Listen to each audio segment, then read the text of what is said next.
Freelancing की websites पे आप अक्सर नोट करेंगे कि कम बजट के प्रोजेक्ट्स भी अवेलेबल होते हैं। और अगर आपने कम बजट का प्रोजेक्ट ले लिया है या एक्सेप्ट कर लिया है और आपके पास इतने पैसे नहीं कि आप एक डिज़ाइनर एम्प्लॉय कर सकें एड्स बनाने के लिए, तो ये काम आपको खुद करना पड़ेगा एज ए डिजिटल मार्केटर। आपने डिज़ाइनिंग से घबराना नहीं है, ये कोई बहुत ज़्यादा बड़ी रॉकेट साइंस नहीं है। और मैं आपको चंद सिंपल स्टेप्स और सेशंस के अंदर सिखाऊंगा कि फ़ोटोशॉप को यूज़ करके आप एक बेसिक ऐड कैसे बना सकते हैं। अब वो ख्वाह वो ऐड फेसबुक के लिए हो या ख्वाह वो ऐड गूगल के लिए हो, that doesn't matter. Basic designing is basic. आप अगर बेसिक डिज़ाइनिंग समझ लें और जान लें, तो अगर आपके पास कोई डिज़ाइनर नहीं भी है या डिज़ाइनर नखरे कर रहा है और पैसे ज़्यादा मांग रहा है, तो आप खुद घर के ऊपर बैठ के उन ऐड की डिज़ाइनिंग कर सकते हैं और डिज़ाइन करके उसको पोस्ट कर सकते हैं, ताकि आपका फ्रीलांसिंग का काम रुके ना और क्लाइंट उससे नाराज़ ना हो। तो दोस्तों, I will be using Photoshop. अब फोटोशॉप जो है दुनिया का सबसे ज़्यादा बड़ा और सबसे कॉमन डिजिटल डिज़ाइनिंग सॉफ्टवेयर है। डिजी स्किल्स के इस प्लेटफॉर्म से आप एक कोर्स ग्राफिक डिज़ाइनिंग के ऊपर भी करेंगे इन द फ्यूचर आगे जाके। एक्सेलेंट कोर्स है और आपने वो मस्ट करना है। उसकी यूजेज और उसकी एप्लीकेशन जो है वो आपको रोज़मर्रा की ज़िंदगी में फील भी होगी। और स्पेशली जब आप कोई प्रिंट डिज़ाइन कर रहे होते हैं, प्रिंट मीडिया हो, प्रिंट की एडवर्टाइजमेंट हो या इवन डिजिटल हो, तो उसमें फ़ोटोशॉप का काम बहुत ज़्यादा बढ़ जाता है। कुछ ऐसे पंडित्स और गुरुज़ हैं जो मेरी इस बात से एग्री नहीं करेंगे और कहेंगे कि जी इलस्ट्रेटर नाम का एक सॉफ्टवेयर है जो एडोबी का ही है, वो यूज़ करना चाहिए ऐड क्रिएशन के लिए। देयर इज़ नो लिमिट, आप इलस्ट्रेटर यूज़ कर लें, आप कोरल ड्रॉ यूज़ कर लें या फोटोशॉप यूज़ कर लें। मकसद है कि आपका काम होना चाहिए और ऐड क्रिएशन आपको आनी चाहिए। तो आइए चलते हैं फोटोशॉप में और फोटोशॉप में देखते हैं कि स्टेप बाय स्टेप एक बेसिक ऐड कैसे क्रिएट होती है। इसको करने से पहले एक चीज़ बहुत ज़रूरी है कि फोटोशॉप का सॉफ्टवेयर आपके कंप्यूटर पे इंस्टॉल्ड हो। अगर फोटोशॉप का सॉफ्टवेयर आपके कंप्यूटर पे इंस्टॉल नहीं है, तो उसका एक तो तरीका ये है कि आप फोटोशॉप की वेबसाइट पे जाएं, जो एडोब की वेबसाइट है, और वहां जाके फ्री ट्रायल 30 डेज़ का डाउनलोड करें फोटोशॉप का अपने कंप्यूटर के ऊपर। जब आप उसको डाउनलोड कर लेंगे तो 30 दिनों के लिए आपको फोटोशॉप का सॉफ्टवेयर आपके कंप्यूटर के ऊपर वो मुहैया हो जाएगा। अगर आप ये नहीं करना चाहते, तो आप अपने कंप्यूटर के ऊपर ये सॉफ्टवेयर इंस्टॉल कराएं अपनी करीबी कंप्यूटर मार्केट से और लाइसेंस सॉफ्टवेयर इंस्टॉल करा के इसके तमाम फंक्शंस को यूज़ करना शुरू करें। मेरे पास मेरे कंप्यूटर पे चूंकि फोटोशॉप इंस्टॉल्ड है, तो I will start using that software now. अगर आपके कंप्यूटर पे फोटोशॉप मौजूद नहीं है, तो इस सेशन को यहीं रोकिए, पहले फोटोशॉप इंस्टॉल कीजिए और उसके बाद सेशन को कंटिन्यू करें। तो आइए चलते हैं और देखते हैं कि फोटोशॉप बेसिक तरीके से कैसे यूज़ होता है। फोटोशॉप के आइकन पर डबल क्लिक करने के बाद आपके सामने ये मेन स्क्रीन खुल जाएगी। इस स्क्रीन को देखकर हो सकता है कि आपके कंप्यूटर की स्क्रीन जो है वो इससे मुख्तलिफ हो। घबराने की ज़रूरत नहीं। There are different versions of each software. कुछ नए होते हैं, कुछ पुराने होते हैं। हो सकता है मेरा जो वर्जन जो मैं यूज़ कर रहा हूँ अपने कंप्यूटर स्क्रीन के ऊपर, वो उतना नया ना हो जो आप यूज़ कर रहे हैं। लेकिन जो बेसिक फंक्शनैलिटी है वो सॉफ्टवेयर की तमाम वर्जन्स के अंदर वो सेम रहती है। तो जैसे जैसे जो जो स्टेप्स मैं करता हूँ, आप भी उन स्टेप्स को अपने version of the Photoshop software में देखें और तलाश करें कि क्या वो पर्टिकुलर ऑप्शन उसी जगह पे मौजूद है जिस जगह में मेरे वर्जन ऑफ द सॉफ्टवेयर के अंदर है। सबसे पहले फोटोशॉप के अंदर मैं बेसिक तरीके से आपको स्टार्ट करवाऊंगा। आप फोटोशॉप के अंदर ऊपर फाइल पे क्लिक करें और फाइल पे न्यू पे क्लिक करें।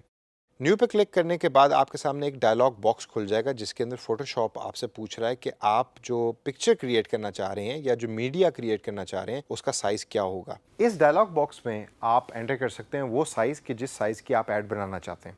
आपको अगर एक पुराना एक सेशन याद हो जिसके अंदर मैंने आपको सिखाया था कि गूगल डिस्प्ले एड्स बनाने के चंद साइजेस प्रोवाइड करता है गूगल एडवर्ड्स में। उन साइजेस को आप याद रखिए और उनमें से सिलेक्ट कीजिए कि किस साइज़ की ऐड आप बनाना चाहते हैं। तो करंटली इस एग्जांपल के लिए मैं बनाना चाहता हूँ 300 बाय 600 डायमेंशंस की ऐड। तो मैं वो 300 बाय 600 यहाँ टाइप करूँगा और उसके ऊपर ऐड बनाऊँगा। मेरी अपनी पर्सनल प्रैक्टिस ये है कि अक्सर जो फेसबुक रिलेटेड एड्स मैं बनाता हूँ खुद, वो मैं A4 साइज़ पे बना रहा होता हूँ। A4 साइज़ पाकिस्तान के अंदर जो हम पेज यूज़ करते हैं उस साइज़ को कहते हैं। आप जो विड्थ और हाइट सेलेक्ट करें, वो सेलेक्ट करें based on your own requirement. जो भी आपकी रिक्वायरमेंट है ऐड डिज़ाइन की, उस हिसाब से आप विड्थ को और हाइट को डिसाइड करें। तो आइए इस एग्जांपल के लिए मैं यूज़ करता हूँ 300 बाय 600। विड्थ और हाइट टाइप करने से पहले सबसे पहले नेम दीजिए ऐड का। यहाँ मैं लिखूँगा डिस्प्ले ऐड। उसके बाद प्रीसेट की जो ऑप्शन फोटोशॉप आपको प्रोवाइड कर रहा है, उसमें जब आप क्लिक करेंगे तो आपके सामने different sizes by default Photoshop आपको शो करेगा। फॉर एग्जांपल अगर आप यहाँ देखें तो 640 बाय 480 या 800 बाय 600 की डिफरेंट डायमेंशंस यहाँ दी हुई हैं। तो जब आप उस पर क्लिक करें तो वो विड्थ और हाइट नीचे चेंज हो जाएगी।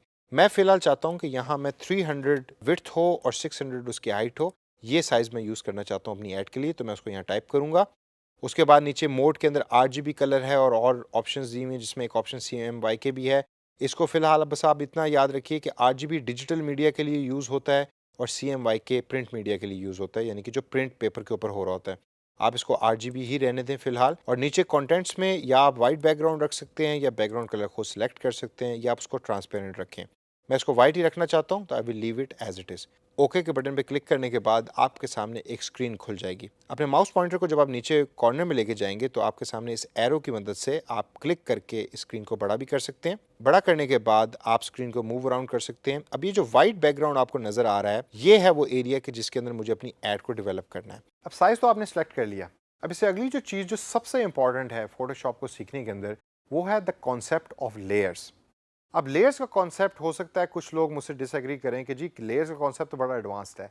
नहीं, अगर आप लेयर्स के कॉन्सेप्ट को सीख लेते हैं तो एड क्रिएशन फोटोशॉप के अंदर बहुत ही आसान हो जाती है। तो आइए देखते हैं कि लेयर बनती कैसे है। लेकिन इसको सिखाने से पहले let me tell you what actually is layer. एक ऐड जब आप बना रहे होते हैं तो उसमें डिफरेंट एलिमेंट्स होते हैं। हो सकता है उसमें टेक्स्ट भी हो सकता है उसमें पिक्चर भी हो सकता है उसमें पिक्चर्स भी डिफरेंट तरीके की हो रही हों, 4 5 6 8 पिक्चर्स यूज़ कर रहे हो आप। तो वो जो तमाम पिक्चर्स आप यूज़ कर रहे होते हैं उनमें कुछ पिक्चर्स फ्रंट पे आ रही होती हैं, कुछ बैक पे आ रही होती हैं। ये पॉसिबल होता है थ्रू लेयर्स। एक लेयर के ऊपर दूसरी लेयर और दूसरी लेयर के ऊपर तीसरी लेयर। जैसे जैसे आप लेयर्स ऐड करते हैं फोटोशॉप में, उस तरीके से उन लेयर्स में आप मीडिया ऐड करते रहते हैं, यानी कि पिक्चर की फॉर्म में आप ऐड कर सकते हैं या टेक्स्ट की फॉर्म में आप ऐड कर सकते हैं। तो अगर आपने एक लफ्ज़ लिखा, उस लफ्ज़ की एक लेयर बन जाएगी। इसी तरीके से आपने एक पिक्चर इंपोर्ट की फोटोशॉप में ऐड करने के लिए उस पर्टिकुलर एडवर्टाइजमेंट में, तो वो उसकी भी एक लेयर बन जाएगी। वो बनती कैसे है, आइए उस पर थोड़ी सी नज़र डालते हैं। राइट साइड बॉटम के अंदर आपको लेयर्स की ऑप्शन नज़र आ रही होगी। ये वो तमाम लेयर्स हैं जो आपकी इस इश्तिहार को बनाने के अंदर यूज़ हो रही हैं। बाय डिफ़ॉल्ट यहाँ बैकग्राउंड की एक लेयर है जिसका कलर इस टाइम वाइट है। मैं अगर नेक्स्ट लेयर क्रिएट करना चाहता हूँ तो बॉटम में देखें, आपको इससे सिमिलर एक बटन मिलेगा जिसके ऊपर लिखा हुआ है क्रिएट अ न्यू लेयर। उस पर जब आप क्लिक करें तो एक नई लेयर क्रिएट हो जाएगी। इस लेयर को आप नाम दे दें। फॉर एग्जाम्पल मैं इसको नाम देना चाहूँगा मेन टेक्स्ट का, और अब इस लेयर के अंदर जो भी मैं इंसर्ट करूंगा वो मेन टेक्स्ट के हिसाब से सेव हो जाएगा। अब इस लेयर को अगर मैं हाइड करना चाहूँ तो इस हाइड के इस आंख के बटन पे क्लिक करूंगा तो ये लेयर हाइड हो जाएगी, यानी कि ये लेयर मेरी इश्तिहार से डिसअपीयर हो जाएगी। फॉर एग्जाम्पल मैं एक और लेयर बनाता हूँ जिसका टाइटल मैं रखता हूँ रेड बॉक्स।